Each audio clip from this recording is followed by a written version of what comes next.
us. Yeah, Kayla just gave us a look at Brookville, and she's been showing us throughout the morning the Brookville High School and all the homes in the area. Anywhere she can walk to, she's showing us just how devastating and all of the debris that is in that area. Now we want to go to News Center 7's Gabrielle Enright, and she too has been working very hard this morning, showing us different parts of Beavercreek. And I know at last check we saw you were along North Fairfield Road, and part of that road was even shut down, a very busy road shut down. It still is, Letitia. I have since crossed the street since I spoke with you last. We were over showing you the damage at Mike's Car Wash, and this is the old Abuelos. A lot of people are familiar with that, and look at this giant hole. It's obvious something was picked up and thrown into there by that, the force of the suspected tornado there. And the one thing I can tell you is, you know, the damage isn't just limited to that building. Take a look over here as D'Angelo follows me around. If you look, this is facing towards North Fairfield, and you can see all the debris in the tree down to the ground. There are chairs, there are pieces of siding, obviously from some of the nearby restaurants. And this is just what many of the trees and the ground looks like here in the Beavercreek area. Even metal just absolutely twisted. Now, I've been telling you and showing you throughout the night, basically police using their SWAT vehicle here in Beavercreek because they can actually get over the debris. This was actually in that neighborhood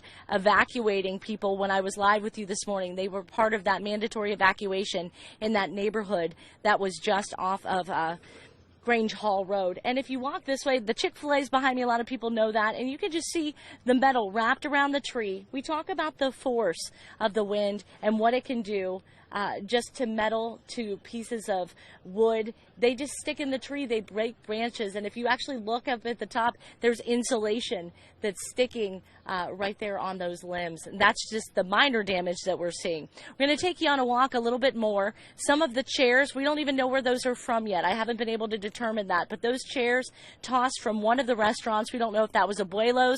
Maybe they came from a different place. But then you can also see more of the sheet metal.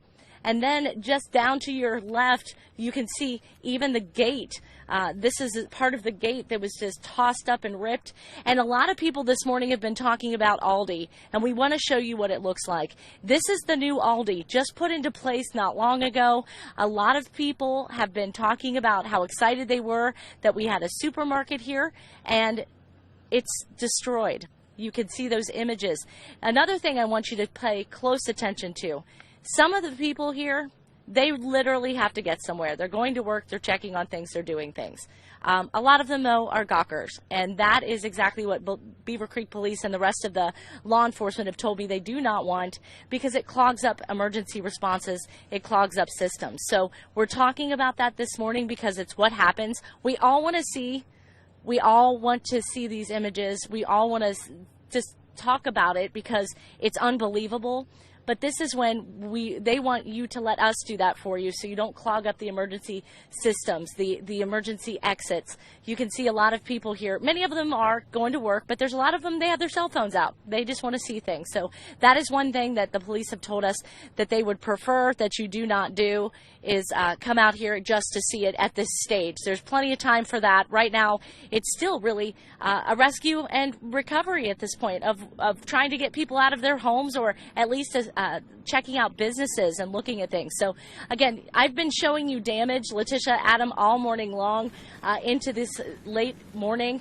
And, you know, when you see this, is it obvious just how much damage is out here? Yeah, absolutely. And I was going to say that's a great point, Gabrielle. You know, stay at home and stay out of the damage if you can and allow Gabrielle to do the looking for you. That's why we are here. That's why we can show you and the public what is happening. Gabrielle, I did want to ask, when you're running into people there, are they devastated? Are they numb? Are they trying to wrap their mind around this? And I'm not talking about the emergency workers. I know they go in and do what they do because they're professionals and they're going to get right to work like the people we're seeing. But are the local residents, are they emotional when they look around their hometown and see all of this damage?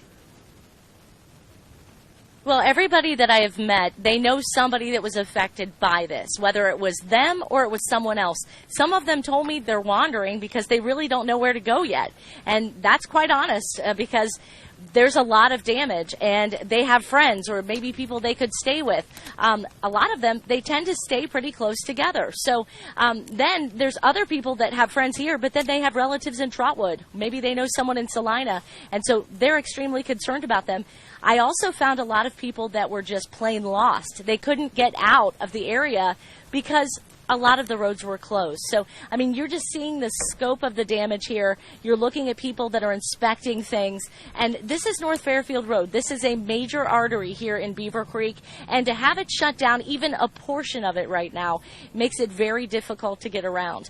Again, I keep bringing this up because I find it very interesting. A lot of people are telling me because the storms happened at night and it was dark, they were scared to stay up and try and look for that tornado or that possible funnel cloud. So they took the precaution because they were scared and they couldn't see it. That made all the difference in the world, I think, for some of these people. Many of them had only minutes before their roofs were just ripped off their house.